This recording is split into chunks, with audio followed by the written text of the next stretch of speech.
Hello, today I have the lovely Victoria with me. Hi, Victoria, would you like to introduce yourself and tell us a little bit about yourself? Hello, I'm Victoria Dowd, and I write murder mysteries. They include The Smart Women. There's a series of books. The first one's The Smart Woman's Guide to Murder. Second one's Body on the Island. And the third one is The Supper Club Murders, which you might be able to see there next to my crystal ball. That is purely a decorative object, I would say. Yeah, that kind of dark humor in a whodunit kind of Agatha Christie style, basically. And the Supper Club Murders is the one that I've read, either on my way to Harrogate or Scotland or somewhere on the train.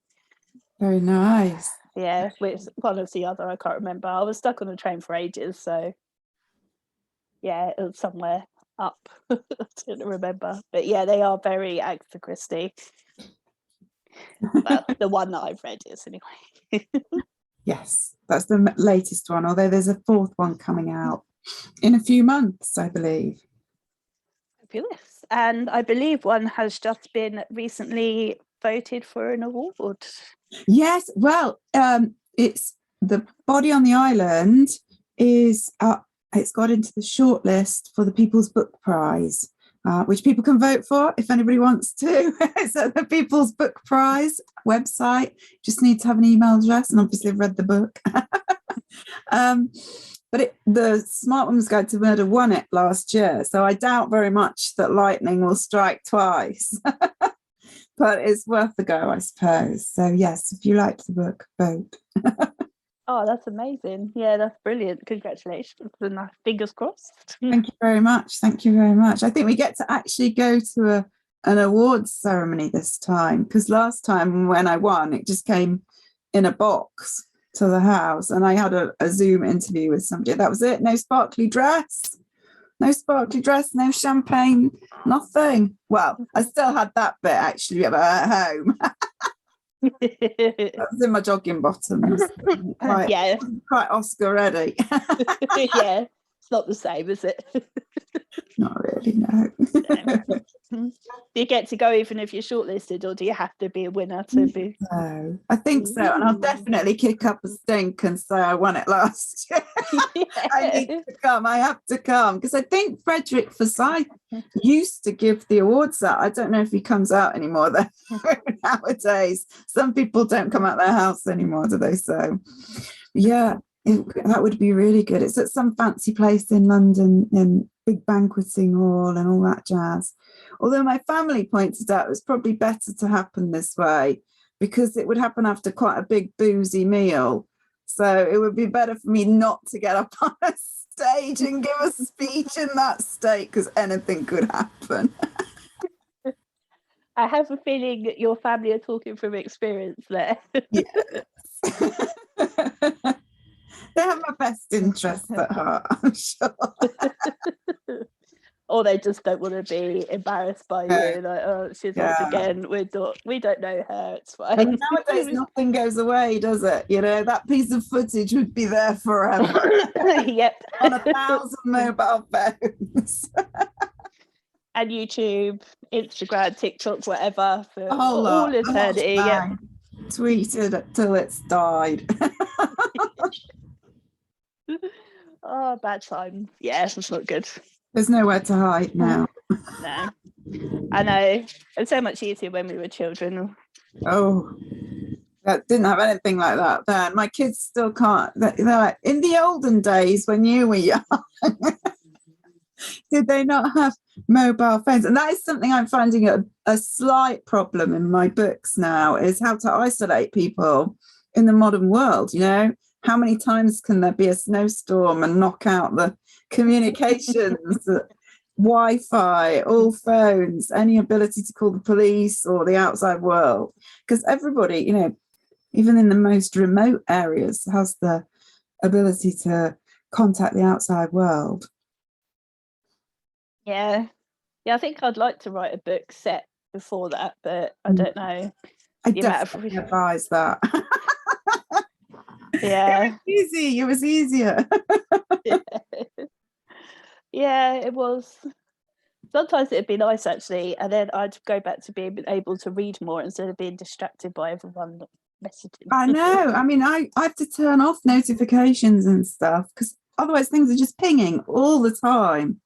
You know, I can't sleep with my phone in the room because something's always pinging or flashing or something's happening.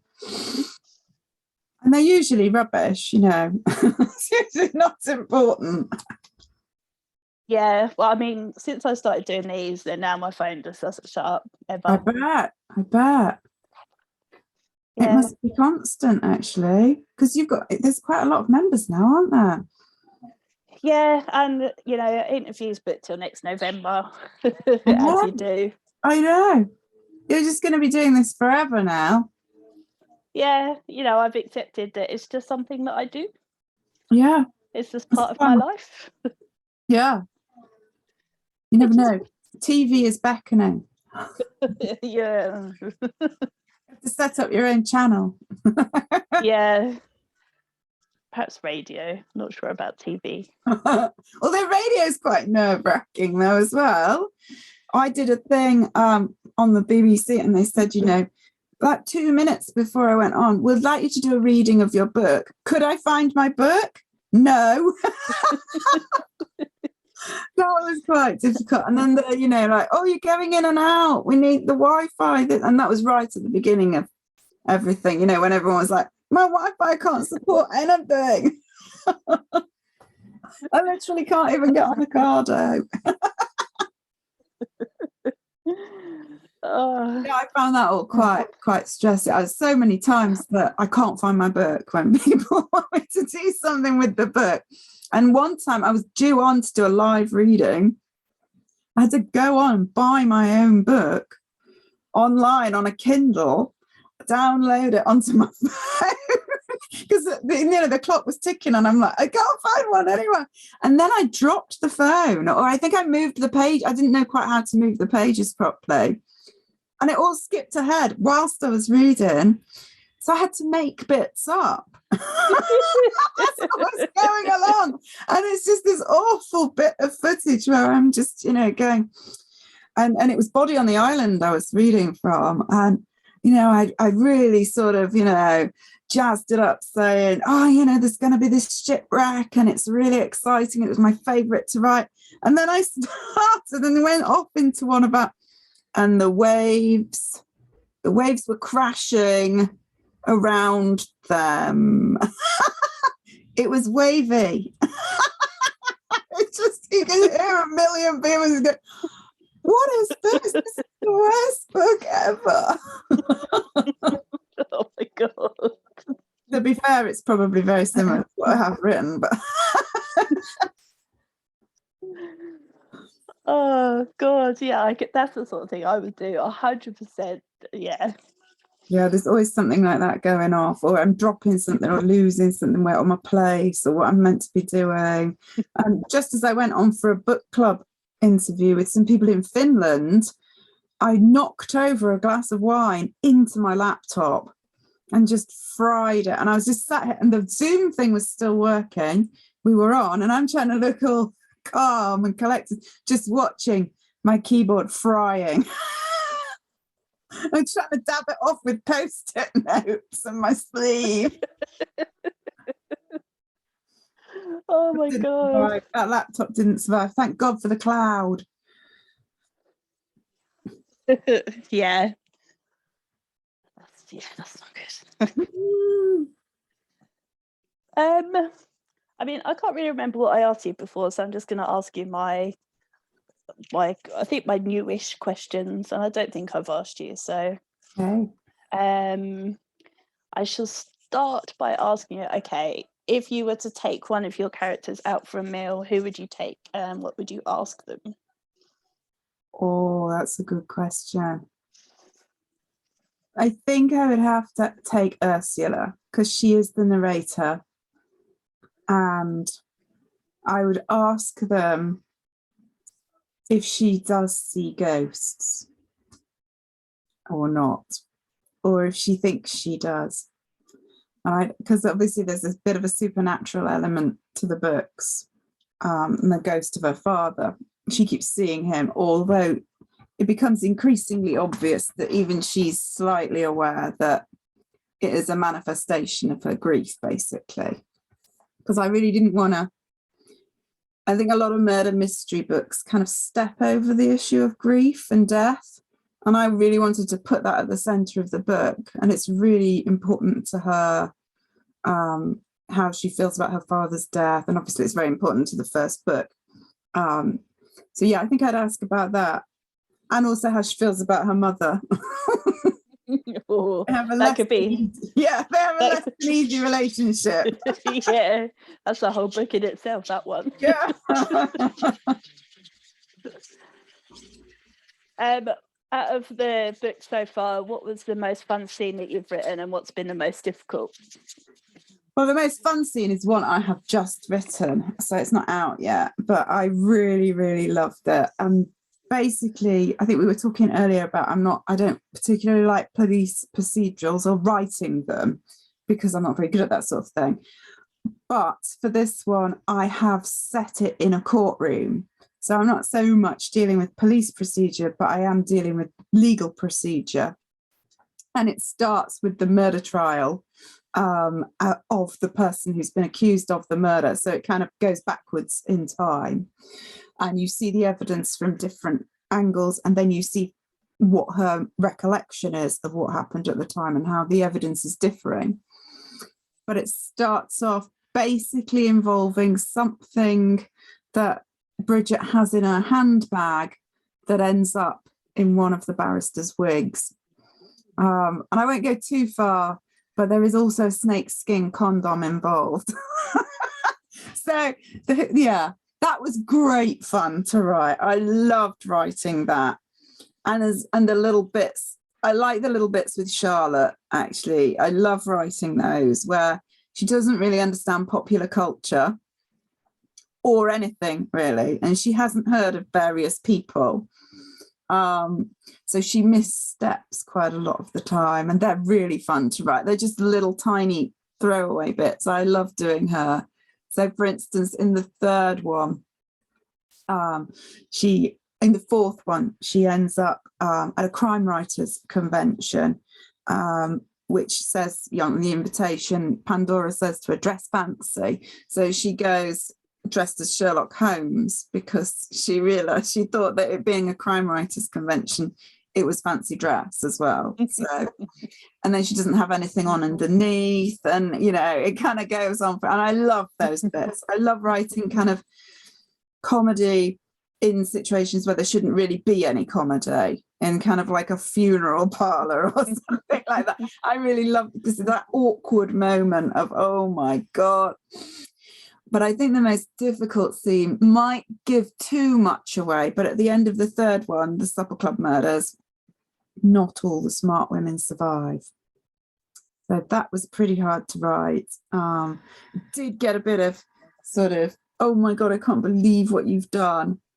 How could you? Killing off one of your main characters is actually quite harder than you think it's going to be. But yeah, that was the most difficult bit, I think, so far. But no one's safe.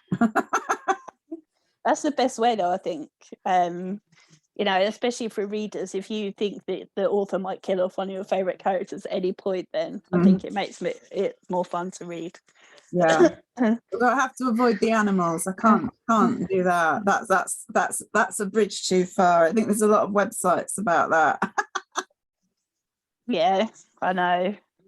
Yeah, and some people are like, but I've just tortured a child or something, horrendously, and you're moaning at me for killing a dog. Yeah. I'm like, yeah, do right. Don't touch the dogs. Don't you be killing them. No. Mine disappear off camera because Bridget has various pets in her menagerie, and they're going to get slightly weirder. I've got a monkey in the third book, though. I loved the monkey. My little monkey. Yeah, that was great. I loved him. Yeah. Very naughty monkey. Yeah. Yeah, that was good fun. If you were to send your team off to solve or investigate an old case that hasn't been solved, which one would you like? Ooh, that's a good question. I think I'd have to choose something to do with Jack the Ripper. I think that's probably one lots and lots of people choose. I'm not quite sure why. I used to be quite fascinated by it, and the whole From Hell thing and the graphic novels and all that sort of thing. But it would be quite interesting. It'd obviously be quite dark, but I think they kind of quite fit in because they're, quite a tight group of women, very similar to, a lot of the people who are in From Hell. And that group. How I would get any comedy into that, though, I don't know. I mean, I suppose they did a bit of Sweeney Todd, but Yeah. I I'm reckon not you could. sure how we get Aunt Charlotte not really knowing who Jack the Ripper was. But I think it'd have to be something quite far back, because I don't kind of read the sort of cold cases where people are still alive. I find that a bit too difficult for me, I think. Yeah. If you were to be a character in one of your books, which book would you choose? Ooh, let's think. Well, I think my favorite book is Body on the Island, the second one. So I think I might choose, well, On the Island. I think I'd have to choose one of the smart women, and I'd probably choose Pandora, because I think she gets the best, snarkiest lines out of everybody, and she kind of effortlessly drifts through it all without too much stress. But yeah, I think I'd have to choose her. I think that's who most people would say. I was like, although I do like in the third one, Lady Marsha Black is absolutely horrific. Owns this big castle, is absolutely gauche, ripping out the library to put a gym in it. she's fantastic. I love her. Yeah, she was. Yeah, exactly what you don't like in a. I totally forgot what I was going to ask you now. I've lost my train of thought. Have you had any weird or funny feedback or reviews? Constantly. Oh my God, constant. I mean, I don't read too much of them now because you can get pretty obsessed, and there's the mostly, thank God, they're good. But obviously when I killed off a main character, I got a few messages saying, "You evil woman." So I think they were well meant. I'm not sure. But yeah, just odd ones, like people who want to kind of rewrite them in a way. So someone said on the last, I don't understand why anybody would set a whodunit in a country house in the snow. This person's obviously not British because it doesn't snow in England. And why would you put a whodunit in a country house? Now, is that not the ideal location? And he said, why not put them in a spa? And then other people get overexcited because obviously the character's not meant to be nice. I didn't want them to just be nice. They are, meant to be slightly spiky. This guy just went into, I hated everybody so much. I even wanted to kill the dog. So, yeah, I do get some odd things. I get people asking about what Ursula's doing now. And I'm like, nothing. She's in a book. She's not sitting with me. Yeah, I do get a few kind of odd things. I suppose that most authors do, really, especially if they write odd books like mine.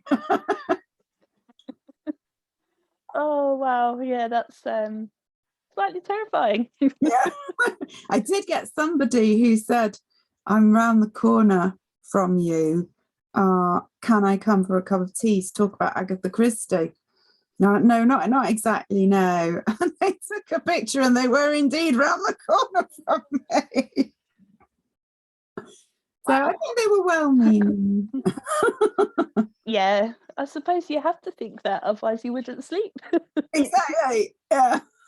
Oh my goodness. Yeah, that's yeah, okay. And I did recently, I spoke at because I love Agatha Christie and I write about that a lot as well. And I do the Adapting Agatha series, all about adaptations. And I went to the International Agatha Christie Festival, went to speak there. It was brilliant because it was one of the first festivals to actually be live after all the lockdowns and stuff. It was fantastic, pretty nerve-wracking because they're all experts, they know everything. They know how many cups of tea she had when she wrote Murder on the Orient Express. There's not one thing they don't know. But my first question out the traps was, I was talking about And Then There Were None. She said Agatha Christie wrote a lot of unpleasant characters. Did she ever know anybody who was unpleasant? Yeah, I wasn't prepared for that one. That sideswiped me a bit.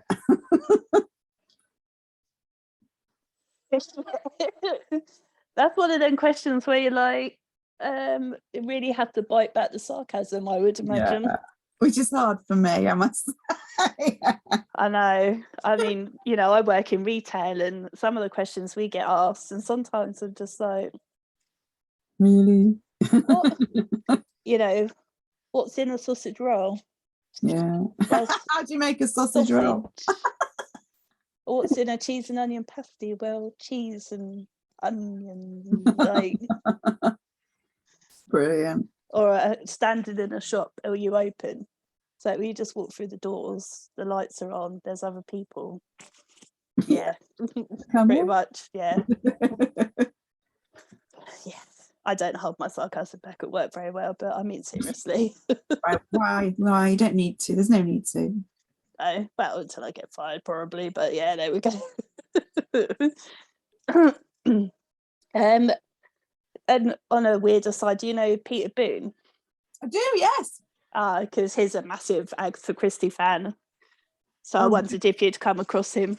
I have, yes. And he's a sweetheart as well, isn't he? He is, he's lovely. I did a panel with him actually a while ago. I can't remember what for. I think it might have been for a festival. But yeah, that was great fun because he writes sort of comedy stuff as well. Yeah, I'm due to speak to him next week, hopefully. Fantastic. Say hello. I will. I was winding him up because he's let me down twice, but he had COVID or something and something else like really serious. And I was like, well, don't let me down again. Yeah. It's like, but I had genuine reasons. I'm like, I don't care. Just don't let me down. You have to be here. Yeah, it's not good enough. Yeah, it's unacceptable. So poor Peter, that sounds awful. I did know he'd been poorly, yeah. Yeah, and his partner as well, I think, was quite poorly for a while. So yeah, bless him. I decide to wind him up. It amuses me. He takes it quite well, so it's fine. When you're editing your books, what's your most overused word or phrase? Oh.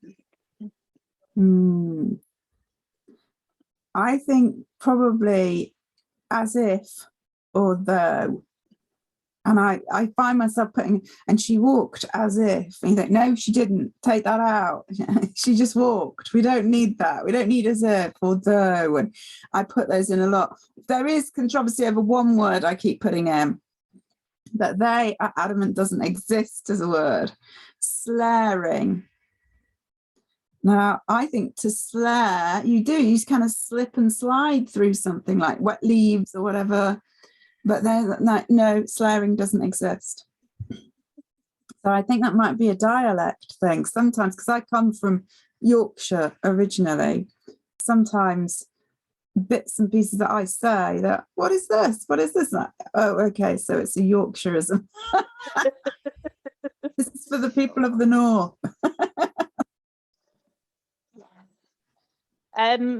If your series was ever to be put on TV, do you have an idea in your head of who you would cast? Very good. Oh, let me think. Who would be good? I think for someone like Ursula, she's quite well, she's very kind of dark, thin. So I would say she'd probably be someone like Eva Green, who she's quite darkly mysterious. You're not sure what exactly is going on with her there. So I think she'd make quite a good Ursula. There was a young woman who I saw and thought, "Oh, you look very much like," and I can't remember her name, but she's in a program called Delicious with Dawn French, and it's the daughter in that. So yeah, she would make a very good Ursula. She'd be absolutely brilliant. But Aunt Charlotte, I kind of had in mind Geraldine James, that kind of like Margaret Rutherford sort of character, blustering around in tweeds and all that sort of thing. I think I've got to have Miriam Margolyes in there somewhere as well, just because I love her so much.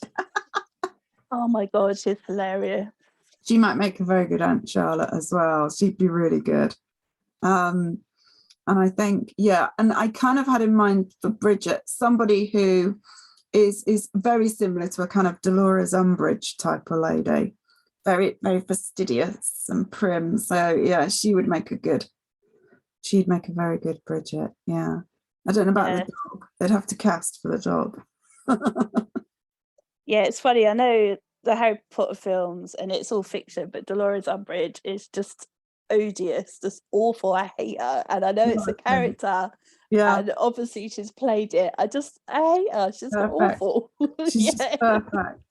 She is. To be fair, she played that to perfection. But oh my God. Yeah. And I think maybe Pandora would have to be someone like Gillian Anderson, quite calm, cool, quite icy, or someone of that ilk. And would you like to see them made into TV or film? Would you be happy to hand over the reins? Oh yes, completely. I did a screenwriting course because I thought that might be quite fun to turn. And what I learned was it's incredibly hard. It would take a long time to learn how to do this properly. And there are obviously people who, adapt books much better than I could. I'd adapt my own book. And it was really difficult. I loved doing it. And I would love to see them on screen. I think most authors would, unlike Agatha Christie, who didn't want to have them on screen.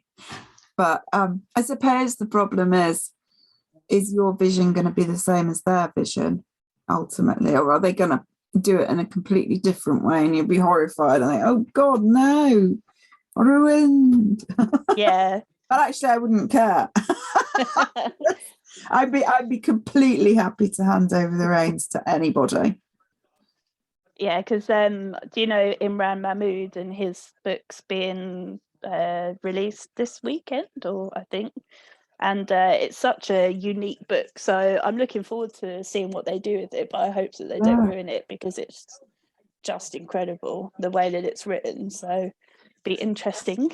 Yes, I think it's doing all the Agatha Christie stuff, and I talk about adaptations.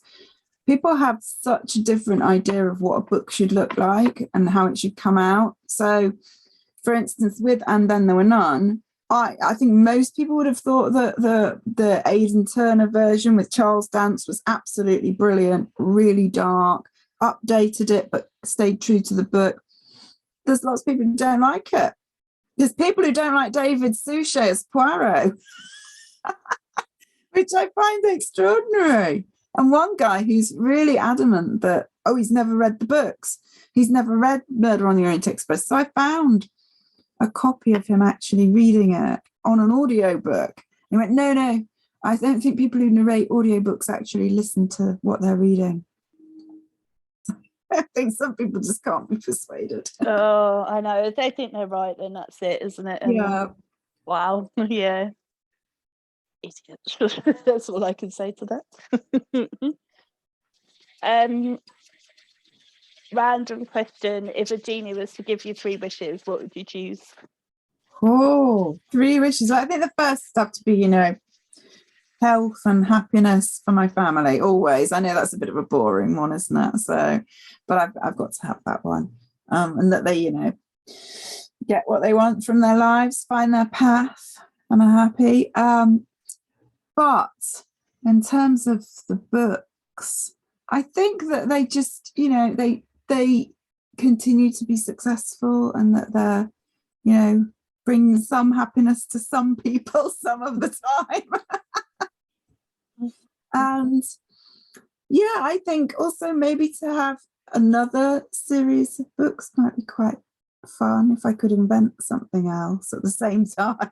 I know people do that, but to just keep having the books coming out is, beyond most writers' dreams. It is a dream come true to have your books published and out there and people reading them. So I suspect my big wish would be for that to continue for as long as possible, really, so I can be an old cranky woman in a bath chair. I remember when I wrote my first book.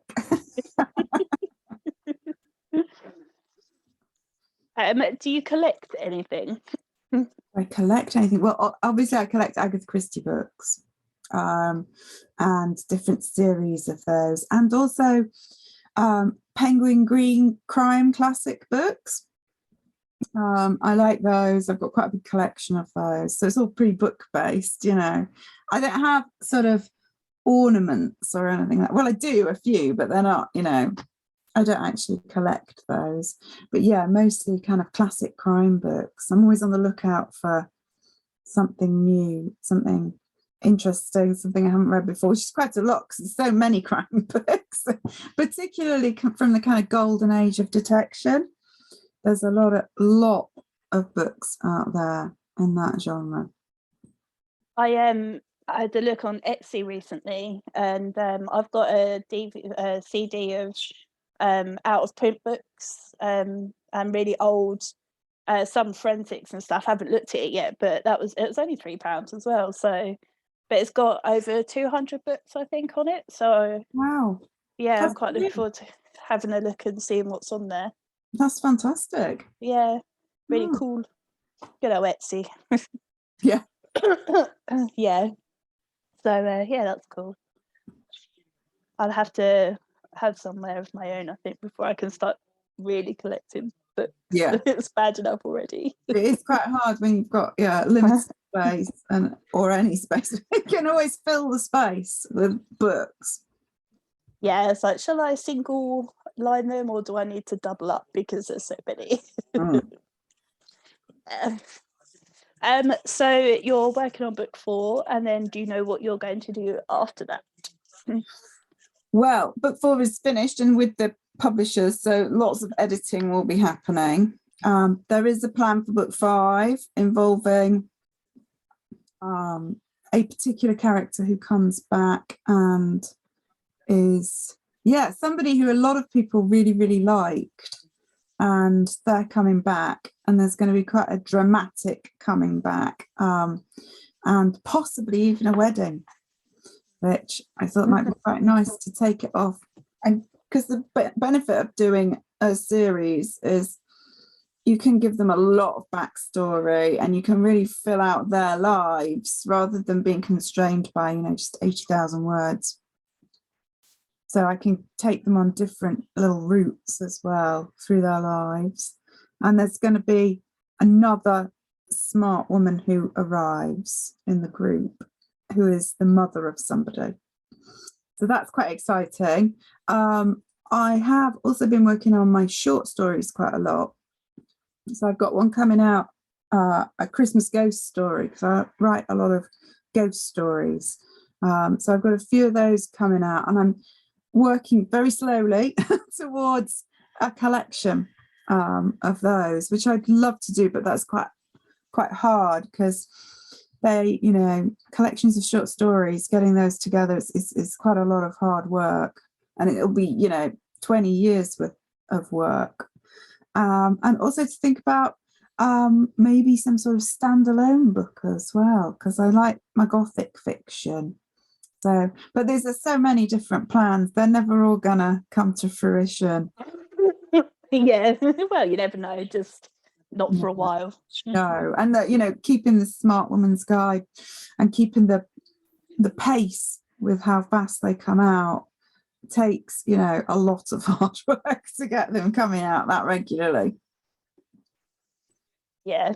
Well, I can't think of any more questions unless you think there's anything I haven't asked that you want to tell us. No, I think that's covered a lot of it to look forward to. There's so many things I never think about until I talk about them to other people and they ask questions about it. And you do think, oh, I hadn't thought about that. Yeah. So it tends to open up all new ideas. So thank you very much. You're very welcome. So would you like to just remind everyone where they can get your books and where they can find out more about you? Yes, I've got a website, victoriadowd.com. I think everybody's got a website these days, haven't they?